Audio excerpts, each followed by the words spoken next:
बिस्मिल्लाहिर्रहमानिर्रहीम। अस्सलाम वालेकुम स्टूडेंट्स, कैसे हैं आप सब? उम्मीद है सब खैरियत से होंगे। अच्छा, तो स्टूडेंट्स, प्रीवियस लेक्चर में हमने डिस्कस किया था ऑस्मो रेगुलेशन इन प्लांट्स को, and we discussed the categories of plants according to their environment and according to their habitat. Now we will discuss osmoregulation in animals, कि osmoregulation animals में किस तरह से होती है। जो animals हैं उनमें ज़्यादा क्रिटिकल बैलेंस रिक्वायर होता है पानी का और सल्यूट का। ऑस्मो रेगुलेशन, चूँकि हमें ऑलरेडी इसको डिस्कस कर चुके हैं कि ऑस्मो रेगुलेशन का मतलब है कि सेल के अंदर एनिमल्स में या प्लांट्स में पानी और सल्यूट्स, वाटर एंड सल्यूट्स का जो बैलेंस है उसको हम कहेंगे क्या है जी, ऑस्मो रेगुलेशन। तो एनिमल्स में ज़्यादा क्रिटिकल बैलेंस रिक्वायर होता है, क्योंकि जो एनिमल्स हैं वो सरवाइव नहीं कर सकते विद नेट वाटर गेन और लॉस। यानी कि अगर बिल्कुल ही पानी हो जाता है, रिमूव हो जाता है सेल से, तो भी वो सरवाइव नहीं कर सकते, और बिल्कुल गेन में भी सरवाइव नहीं कर सकते कि अगर अपनी रिक्वायरमेंट से ज़्यादा अगर वाटर गेन कर लेते हैं। दोनों कंडीशंस उनके लिए हार्मफुल होती हैं। तो ऑस्मो रेगुलेशन जो एनिमल्स में है वो बहुत इंपॉर्टेंट है। इट मीन्स कि सेल जो है वो कंटिन्यूसली वाटर जो है वो कंटिन्यूसली सेल के अंदर एंटर भी हो रहा होता है और सेल को लीव भी कर रहा होता है। तो लेकिन ये है कि उसकी जो वाटर है और सल्यूट का जो एक बैलेंस है उसको मेंटेन रखा जाता है। ये ही ऑस्मो रेगुलेशन है, और एनिमल्स में इस तरह से ही ऑस्मो रेगुलेशन होती है।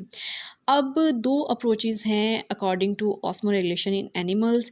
पहली है ऑस्मो कन्फर्मर्स और दूसरी है ऑस्मो रेगुलेटर्स। यानी कि एनिमल्स में जो ऑस्मो रेगुलेशन के हिसाब से दो कैटेगरीज बनी हुई हैं। पहली जो कैटेगरी है उसके एनिमल्स कहलाते हैं ऑस्मो कन्फर्मर्स, और जो दूसरी कैटेगरी है उसके एनिमल्स कहलाते हैं ऑस्मो रेगुलेटर्स। पहले डिस्कस कर लेते हैं ऑस्मो कन्फर्मर्स को। तो ऑस्मो कन्फर्मर्स कौन से एनिमल्स होते हैं? सिंपली हम इसको एक्सप्लेन करेंगे कि ऑस्मो कन्फर्मर्स वो एनिमल होते हैं जिनके बॉडी फ्लूइड जो है वो एक्सटर्नल इन्वायरमेंट से आइसोटोनिक रखा जाता है। यानी कि उनका जो इंटरनल इन्वायरमेंट है वो आइसोटोनिक हो जाता है, किससे? एक्सटर्नल इन्वायरमेंट से। यानी कि अगर बाहर सॉल्ट का, मेरीन सॉल्ट वाटर का भी इन्वायरमेंट है, तब भी उनका जो बॉडी है उसका जो इन्वायरमेंट है वो आइसोटोनिक हो जाता है। अब चूंकि उनका जो है इंटरनल इन्वायरमेंट आइसोटोनिक हो जाता है एक्सटर्नल इन्वायरमेंट से, तो उन्हें एक्टिवली इसको रेगुलेट करने की, एक्टिवली इसको एडजस्ट करने की, अपने इंटरनल ऑस्मोटिक स्टेट को एक्टिवली एडजस्ट करने की ज़रूरत नहीं पेश आती। यानी कि वो एनर्जी इस्तेमाल नहीं करते अपने इंटरनल इन्वायरमेंट को एडजस्ट करने में। तो चूंकि वो एनर्जी इस्तेमाल नहीं करते, इसलिए उनको इस तरह की ऑस्मो रेगुलेशन जिन एनिमल्स में होती है उनको कहा जाता है क्या है जी, ऑस्मो कन्फर्मर्स हैं। एग्जांपल्स में इनके आ जाएंगे मेरीन के जो इनवर्टिब्रेट्स हैं जैसे क्रैब्स, और जो वर्टिब्रेट्स हैं लाइक हैग फिशेस। तो ये तो कैटेगरी होगी ऑस्मो कन्फर्मर्स की। नेक्स्ट अब हम डिस्कस कर लेते हैं ऑस्मो रेगुलेटर्स को।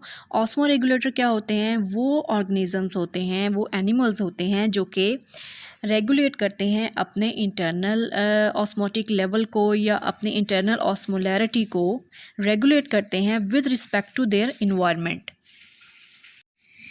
ये एनिमल्स जो हैं ये एक्टिवली एडजस्ट करते हैं अपने इंटरनल इन्वायरमेंट को, यानी कि ये एनर्जी यूज़ करते हैं अपने इंटरनल इन्वायरमेंट को एक्सटर्नल के हिसाब से रेगुलेट करने में।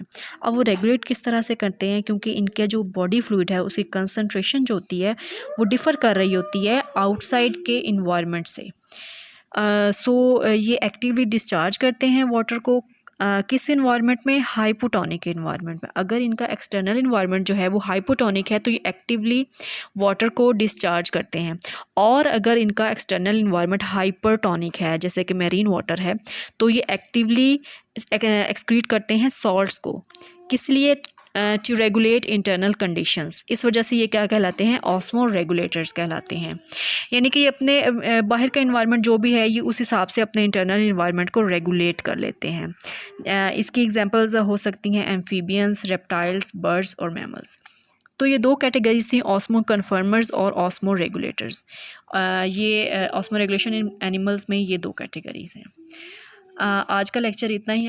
अगर आपको आज की वीडियो पसंद आई है तो जिसे लाइक ज़रूर कर दीजिए, फ़ीडबैक ज़रूर दीजिए और चैनल को सब्सक्राइब कर लें, बेल आइकन को प्रेस कर लें ताकि नेक्स्ट लेक्चर जब अपडेट हो तो उसकी नोटिफिकेशन आप तक पहुंच जाए। Thanks for watching. अल्लाह हाफिज़।